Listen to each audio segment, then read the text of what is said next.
Bonjour Jessica, Bonjour. je vais profiter de ma visite à Ferti-Centraux pour vous demander une petite interview. Très bien. Vous êtes coordinatrice francophone pour Ferti-Centraux. En quoi consiste votre rôle? Alors, en fait, je communique avec les couples venant de pays francophones et je les accompagne à partir du premier contact jusqu'à leur arrivée à la clinique. Et même à leur arrivée à la clinique, je les accompagne aussi.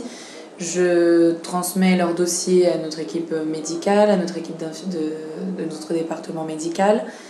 Et enfin, c'est ça que je fais en fait. D'accord. Comment les patients peuvent-ils vous contacter?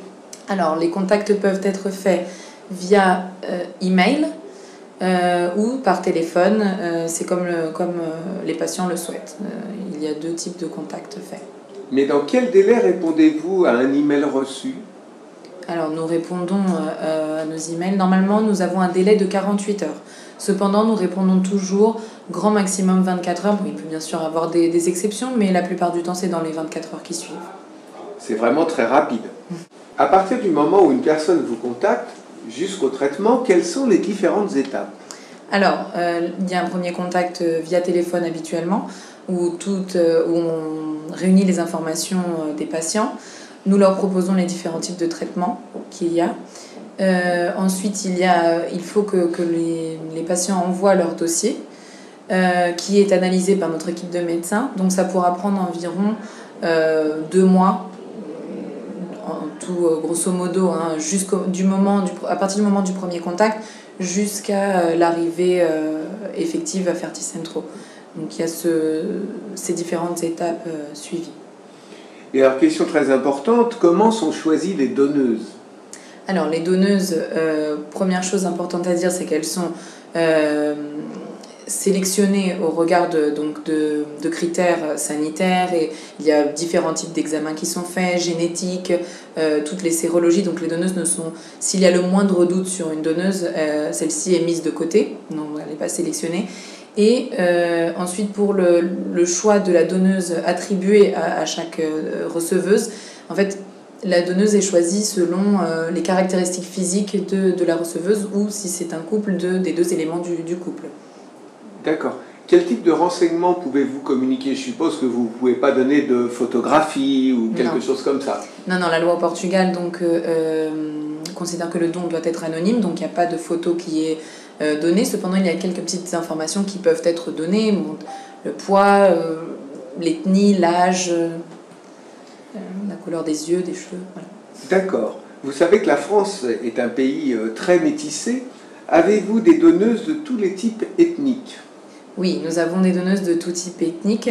D'ailleurs, le Portugal, je ne sais pas si vous le savez, a déjà été envahi par les Celtes et les Lusitains. Donc nous avons vraiment tout type d'ethnie.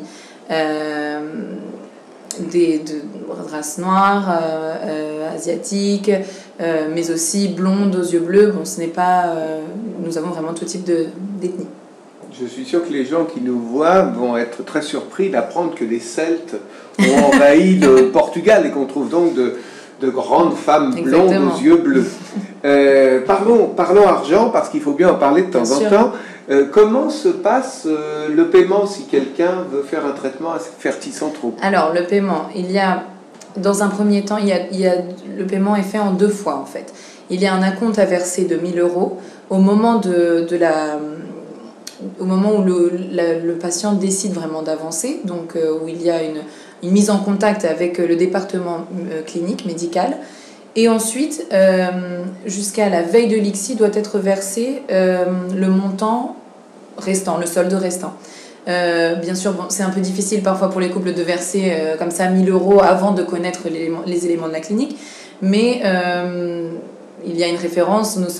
Comme nous sommes en partenariat avec les cigognes, vous pouvez parfaitement en parler avec les cigognes. Je suppose que le premier acompte correspond au moment où le couple de patients choisit la donneuse, parce qu'à ce moment-là, vous avez à payer les médicaments de la stimulation qui, comme chacun le sait, sont très chers. Exactement. À partir du moment où il y a une donneuse sélectionnée, où il y a une présélection de la donneuse, il faut verser cette somme de 1 000 €. Y a-t-il des tarifs spéciaux chez Ferti Centro? Oui, il y a des tarifs spéciaux pour les membres de l'association Les Cigognes de l'Espoir. D'ailleurs, en ce moment, nous avons pour le traitement avec don d'ovocytes un prix spécial de 4 680 €. Et jusqu'à quand? Ce prix-là est jusqu'au 31 décembre, mais il pourra se prolonger jusqu'au deuxième trimestre de 2017. Alors, autre question, j'allais dire matérielle, parce que les gens nous en posent souvent. Combien de temps faut-il rester sur place dans le cadre d'une FIV avec don d'ovocytes? Alors, le séjour, nous conseillons entre 7 à 10 jours. 7 jours serait suffisant. 10 jours, ça serait pour avoir une petite marge d'erreur s'il y a quoi que ce soit qui ne se passe pas comme il se doit. Et étant donné que le Portugal est un très beau pays, ça permet permet aux personnes de pouvoir visiter aussi pendant leur séjour sur place. Et de pouvoir profiter de ces spécialités gastronomiques. Aussi.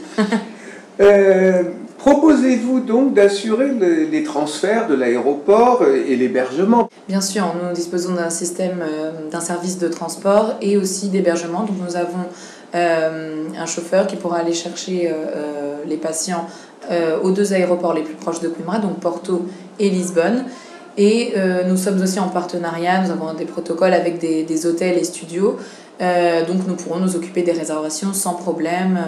C'est à voir en fait avec les patients au moment venu. Et vu le beau climat du Portugal, c'est peut-être aussi l'occasion de se baigner soit dans la mer, soit dans les piscines que proposent sans doute la plupart des hôtels ici. Oui. Utilisez-vous des ovocytes frais ou congelés? Nous utilisons les deux. C'est-à-dire que c'est un choix qui peut revenir au couple. Nous pouvons faire les traitements soit avec des ovocytes vitrifiés, soit avec des ovocytes frais. Et les ovocytes vitrifiés, vous obtenez le même taux de réussite qu'avec des ovocytes Exactement, frais? oui. Pour nous, il n'y a pas de différence. Les ovocytes vitrifiés ont exactement le même taux de réussite que les ovocytes frais. D'accord. En France, vous le savez peut-être, les sécos partagent les ovocytes. Est-ce que vous partagez les ovocytes entre plusieurs receveuses? Pas du tout. Donc c'est une receveuse, une donneuse, une receveuse. Dans vos tarifs, y a-t-il des suppléments cachés? Parce que on a l'expérience, on a entendu parler de certaines cliniques étrangères qui annonçaient un prix et puis finalement dans le devis, j'allais dire, le coût final est le double du tarif annoncé au départ. Non, pas du tout. Donc le tarif qui est annoncé au départ et le tarif final, il pourrait y avoir des petits suppléments, mais ils sont très clairs et mentionnés sur le devis qui est donné le premier jour du contact. Une des questions les plus importantes, quel est votre taux de grossesse de réussite? Alors notre taux s'élève à 66% actuellement. Ce taux-là inclut tous les cas. Donc les cas les plus difficiles aussi, tous les âges, problèmes masculins ou autres. Voilà. Alors, après le traitement, quel suivi assurez-vous? Nous sommes constamment en contact avec les couples, même après le traitement. Donc au bout d'une semaine après le transfert d'embryon, nous communiquons, nous envoyons un mail ou par téléphone, nous faisons un contact téléphonique pour savoir si tout se passe bien. Et il y a un contact même après le résultat. Si malheureusement le résultat est négatif, il y a un accompagnement derrière. D'accord. En cas de besoin, est-il possible de parler au téléphone avec le directeur de la clinique qui, je le sais, parle français? Oui, effectivement. C'est parfaitement possible. Ça arrive très souvent d'ailleurs. Donc il est possible d'avoir des entretiens téléphoniques avec le docteur Vladimiro Silva, notre directeur de laboratoire. J'ai vu que vous garantissiez un certain nombre d'ovocytes. Effectivement.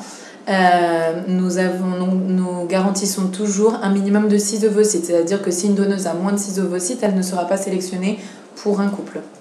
C'est vraiment beaucoup.